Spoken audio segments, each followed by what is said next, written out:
The Last Human by Zack Jordan. Tier 1. Here we go. Chapter 1. Not so many years ago, Shenya the Widow was a void cold killer. And his hobbies, no, passions, go. It was extraordinarily fulfilling. Hunt all night, feast at dawn, take one's pick of the choicest males before the long day's sleep. Oh yes, she still fantasizes about it. Though, sadly, fantasy is all she has left. This is because Shenya the Widow has been conquered, mind and body, by an ancient and terrible force. Motherhood. And so she crouches like death's own shadow outside a closed bedroom door and flexes a variety of bladed appendages in quiet reflection. Her own mother warned her about this. She could be hunting right now. She could be streaking through a moonlit forest with the rest of her covenant, the bloodlust boiling in her breast, her hunting cry joining those of her sisters in a chorus of beautiful death. But no. She composes a network message in her mind. Sarya the daughter, says the message, my love and greatest treasure, my child, for whom I would gladly die. Open this door before I cut it out of the station wall. She attaches a few choice emotions, though she knows her daughter's unit is too basic to read them, and fires the message through the network implant at the back of her head. Error. Unit not receiving, says the return message. Have a nice day. Shenya releases a slow and wrathful hiss. Very clever, she sends, tapping a black and gleaming blade against the door. I know you're receiving, my love, and if you sabotage your unit one more time, well. She dispatches the message as violently as possible, leans against the hatch, and begins a shrill danger rattle with every available blade. And then, with a hiss and the screech of metal on chitin, the hatch slides aside to bathe Shenya the Widow in the blinding glow of her daughter's quarters. She ignores the pain from her eyes. Must her daughter always keep her room so bright? And waits the moment it takes to distinguish the figure that is more collapsed than seated against the far wall. Its utility suit is rumpled, its boots undone, its sleeves and collar pulled as low and as high as they go. Only the head and the ends of the upper limbs are bare, but even that much exposed flesh would have sickened her not long ago. Back before Shenya the Widow ever dreamed of calling this one daughter, it took her some time to stomach the sight of an intelligence without an exoskeleton. Imagine, a being with only 4 limbs, and worse, each of these limbs splits into 5 more at its end. Well, that is the stuff of nightmares, is it not? As if that were not horrific enough, this being is wrapped top to bottom, not in clean and beautiful chitin, but in an oily, blood-filled organ, which is called skin, her research has told her. There is a sporadic dusting of hair over this skin, with a few concentrations in seemingly random spots. Up top there is a great knot of it, long and thick and nearly widow dark, wild and falling down in tangles over the strangest eyes one could imagine. Those eyes. 2 multicolored orbs that flash like killing strokes, that express emotion nearly as well as a pair of mandibles. One wouldn't think it possible, but here it is in action. That gaze that is nearly scorching the floor, that somehow radiates from such odd concentric circles, is that a sullen rage? Sorry about the hatch, says her adopted daughter without looking up.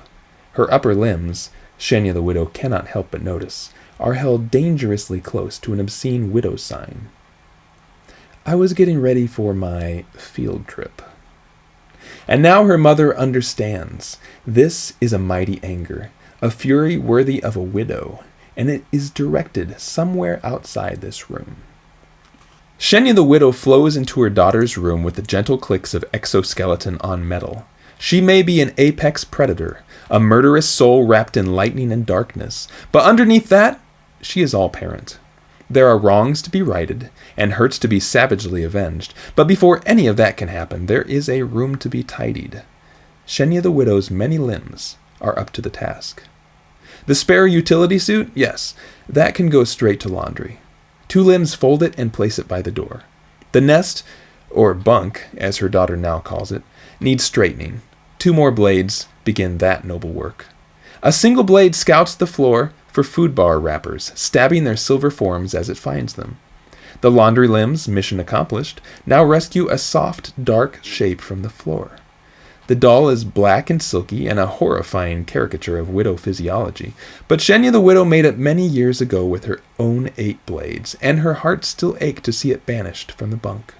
She places it, carefully, back where it belongs. "Where is your network unit, my love?" asks Shenya the widow in that soft and dangerous voice that comes with motherhood. Her nearly spherical vision examines all corners of the room at once. Her daughter glares at the floor without answering. Shenya the widow narrowly restrains a click of approval.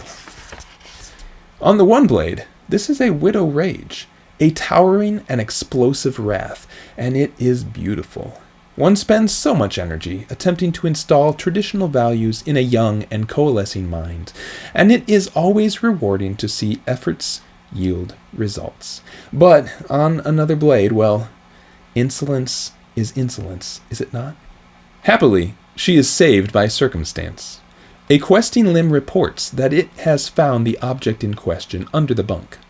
Shenya the widow drags it out, feeling a twinge of guilt at the strength required. This heavy prosthetic, this poor substitute for a common network implant, is what her daughter has been forced to wear strapped around her torso for most of her life. It is an ancient device, a budget so-called universal, only distantly related to the elegant implant somewhere in Shenya the widow's head. Both perform the same function, in theory. Each connects its user to a galaxy-spanning network, brimming with beauty and meaning and effortless communication.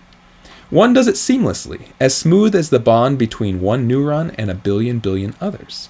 The other does it through a shaky hologram, some static-infused audio, and numerous error messages. "Before I cut it out of the station wall," says the network unit to itself, its trembling hologram flickering in the air above it. One might assume that a certain physiology is required to hold oneself like a widow, but her daughter proves this untrue. She sits up, wrapping upper limbs around lower, with movements as widow-like as they are, well, what she is. It is these familiar motions that unlock the deepest chambers of Shenya the widow's hearts. The untidy room, the insolence, the disrespect for property, all that is forgotten. Her many limbs abandon their myriad tasks and regroup on the figure of her daughter, stroking skin-covered cheeks without the slightest hint of revulsion. They straighten the utility suit and slide through the hair and caress those 10 tiny appendages.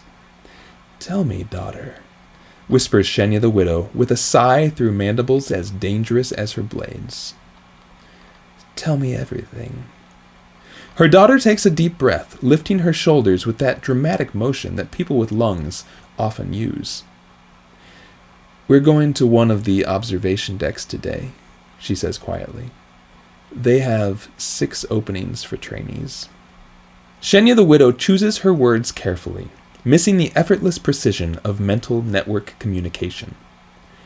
"I did not know you were interested in..." And now, finally, that fiery gaze rises from the floor.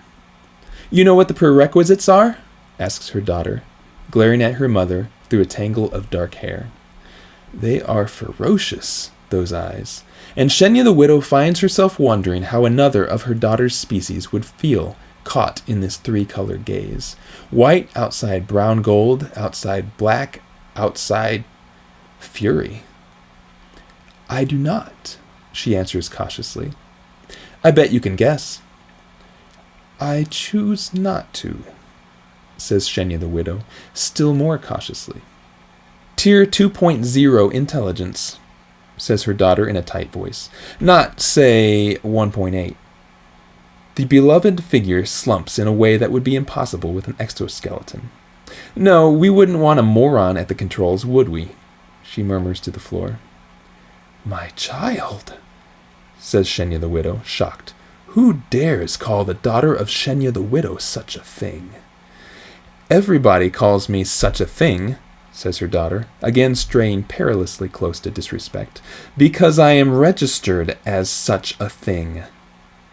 Shenya the widow chooses to ignore the accusatory tone.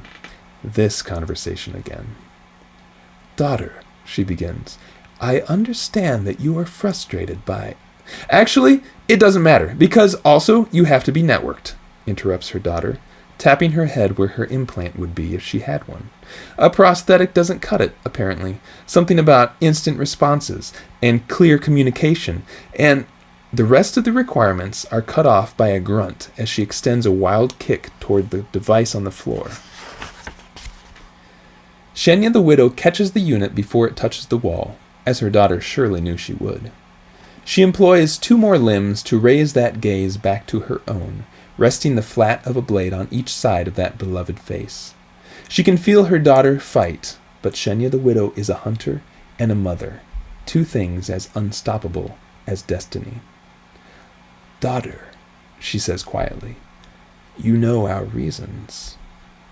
Her daughter meets that gaze. You know what? She says. I'm tired of pretending. I'm tired of having no one to... She stops, and her voice drops. Sometimes I just want to tell everyone the truth and just see what happens. Now Shenya the widow rattles, low and soft. This is far more serious than a job and a network implant.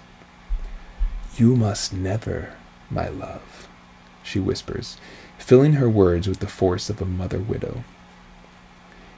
I must never? Asks her daughter, eyes still locked on her mother's. I must never tell the truth? I must never say, hey, guess what? I'm not a moron. I'm a... Do not say it, hisses Shenya the widow, trembling. With effort, she withdraws the blade that has just slit the synthetic flooring near her daughter's foot. All over her body, she feels the pleasure of blades lengthening and edges hardening, and fights to keep any of them from coming in contact with that beloved skin. I'm a human, says her daughter in a steady voice. Shenya the widow raises herself off the floor, her many blades extending in every direction. Sarya, the daughter, she says, in a voice that would terrify anyone on the station. Hold out your appendage. Anyone but her daughter, apparently. The gaze doesn't break as the hand is offered, palm up. The rest of her body shows the traditional posture of respect for an elder, with the worst sarcasm Shenya the widow has seen in a long time. All the more reason for discipline. It does not matter what you were, my daughter, says Shenya the widow, placing the edge of a blade on a hand already crisscrossed with faint white lines. It matters what you are, and what you are is widow. Her daughter's hand does not move. The posture becomes even more sarcastic, if such a thing is possible. Those eyes gaze into her mother's, waiting and judging, expecting pain without flinching, like a widow. Shenya the widow's hearts overflow. Pain without fear. This, in her opinion, is the central proverb of widowhood. She has spent so much time instilling this principle that it is almost poetic to have it used against her in this way. I raised you thus, she continues, struggling to keep her prideful pheromones in check, because I could not raise you as what you are. Her daughter does not look away. Her hand curls around the razor edge in its palm, as if in challenge. Say it, she says. Say what I am. Shenya the widow stops, then is shocked that she is the one who looks away. I choose not to, she says. For the first time, she feels the hand under her blade tremble, and Shenya the widow returns her gaze to that precious face in time to see moisture welling up around those strange eyes. This is a thing humans do. Their emotions can often be derived from their excretions. The literature calls these drops of liquid tears. They express intense emotion, whether it be joy or distress. In this instance, she is almost certain that it is... "Do you know what that feels like?" whispers her daughter. Immediately, all desire to discipline evaporates. "Daughter," says Shenya the widow, withdrawing the blade without piercing that precious skin. "My center and my purpose."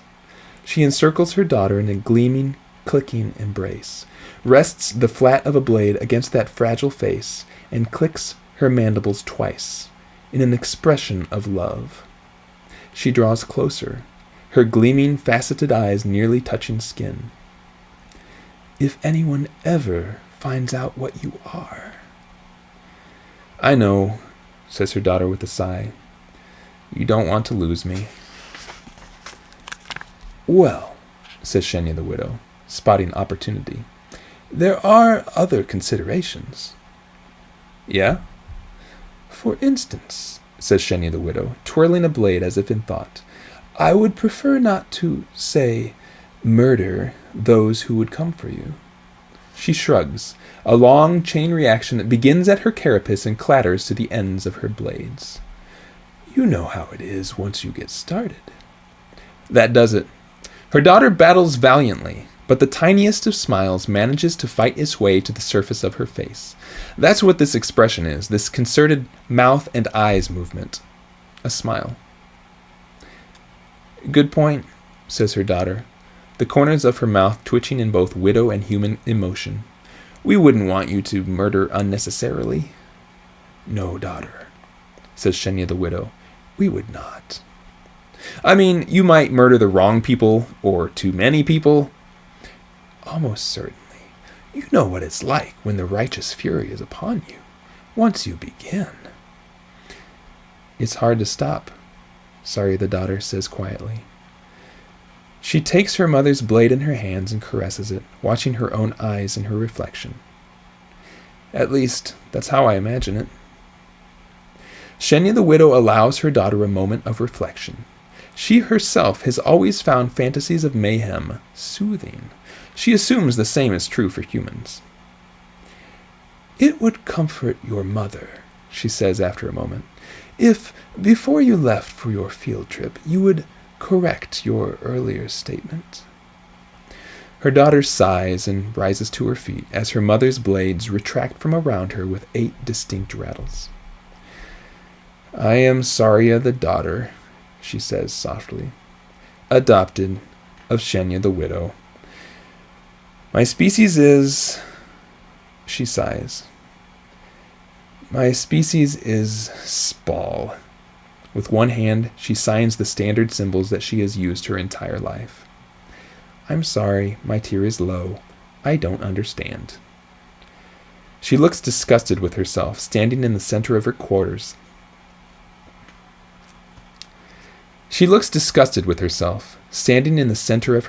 With her shoulders bowed. "Happy?" she asks. And that is that. Another trans-species child-rearing triumph. A marginal success perhaps, but a parent must take what a parent can get. And now that the crisis has passed, Shenya the widow may turn to a happier subject. "Now, my daughter," she begins. "I don't even look like one," her daughter mutters, turning away. "Anyone who thinks so is the moron." "Daughter," says Shenya the widow, "I would like to..." "Did I tell you I have an interview at the Arboretum?" her daughter interrupts, lifting the prosthetic off the floor with distaste. "Yeah, even a damn Spall is overqualified for that one, believe it or not. I think most everybody down there is actually sublegal, so I could actually be a manager or..." "Daughter," hisses Shenya the widow. Her daughter turns, expectant, blinking against Shenya the widow's exasperated pheromones. The network prosthetic dangles from one hand, already displaying a new error message. "Perhaps you should leave that here," says Shenya the widow, gesturing toward the unit with a gleaming blade. Her daughter laughs a short widow laugh with the corners of her mouth. "I'd rather go naked," she says, holding down a control to reset the device. "You think this is bad? Try going without any unit at all. I tried that once, and take this one instead." says Shenya the widow. With a smooth movement, she reveals, finally, the tiny device she has been holding behind her thorax this entire time. Her daughter stares, jaw dropping downward with that peculiar verticality that once so disgusted Shenya the widow. I was going to wait for your adoption anniversary, says her mother, almost afraid to judge this reaction. The waiting, however, proved to be... The prosthetic hits the floor with a weighty thump as Sarya the daughter leaps forward to seize the gift. Mother, she breathes, fingering the tiny locket and earbuds. How can we afford this? This is amazing. It's perfect. I had it customized, said Shenya the widow, allowing her own pride to seep into the words. I even installed your little friend on it to help you get accustomed. They say if you cannot have the surgery... She hesitates, now feeling her way forward. Because someone might discover your species is the exact type of phrase that could ruin all her hard-won progress. Then this is the next best thing, she finishes. Her daughter says nothing in words, but her disregard for her own safety says it all. With a wild human laugh, she flings herself into razor-sharp limbs, arms outstretched. With skill developed from long practice, mother catches daughter in a net of softened blades and flat chitin. These are the good kind of tears, correct? Asks Shenya the widow, stroking the warm face with the flat of a blade. Yes, whispers Sarya the human. Thank you. That was chapter 1. Actually, it made me a little emotional. I haven't read this, like the completed manuscript, since I don't know if I've never sat down and read the whole thing, like front to back. I've always like read it in a manuscript where I can make an edit here or there or change what somebody says, or So just to read it and have no control anymore, like it's already been through half a dozen people, copy editors, proofreaders.